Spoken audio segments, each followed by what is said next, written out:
When your instruments are standardized, that means that your instruments will give the same results using the same calibration model on the same sample.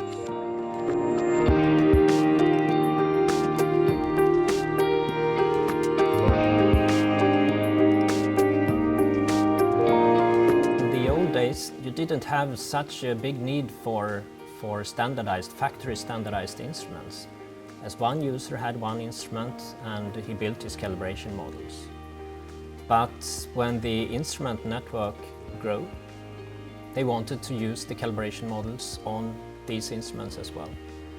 And if the instruments were not so well factory standardized, that meant that he had to do something.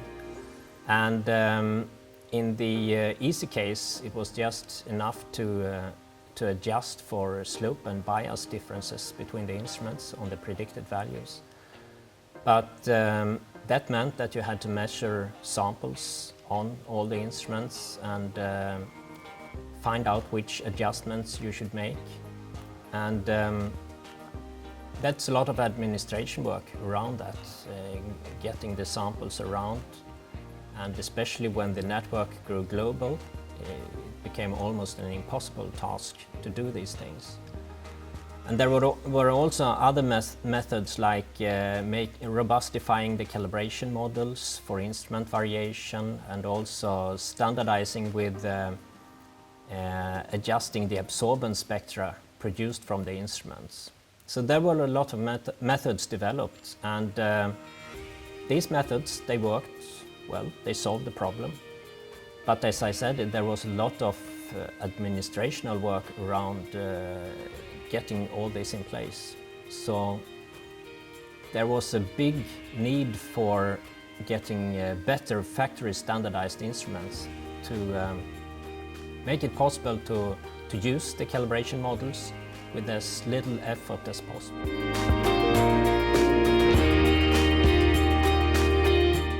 With.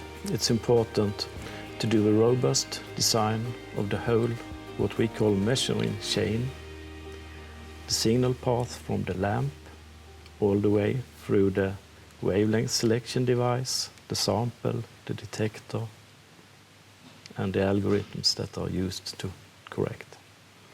And when it comes to sample presentation, we want to collect as much spectral information as possible. That has to be the same for all the instruments also. As an example, the angle that the sample is illuminated from and where the light is collected. We have to, say, match and optimize the performance of the whole measuring system, from the light source to the detector. And it's also very important to validate this measuring chain. And that can be done in the best way using live samples, because then you get in the same situation as the user of the NIR instruments. So what you actually do is that you produce a number of instruments, let's say 5 to 10 instruments. You set them up side by side, and you measure live samples on all the instruments, and you check the results. You build calibration models on one instrument and check if it performs as, on the other instruments as well. So you actually validate the transferability between the instruments and how well factory standardized the instruments are.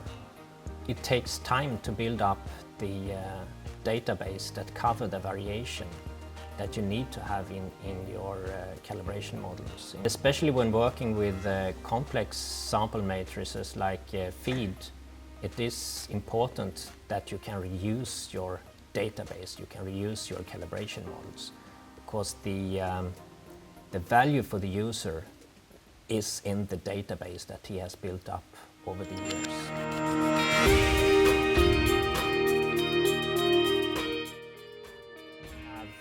Not only made the instrument better factory standardized, but there has also been a big software development. Today we see a lot of networks that are mixes of old and new instruments. And then it is also very important to have good networking software tools to administrate instruments that have different demands. Old instruments that may need more demand for standardization by the user, and new instruments that only need surveillance.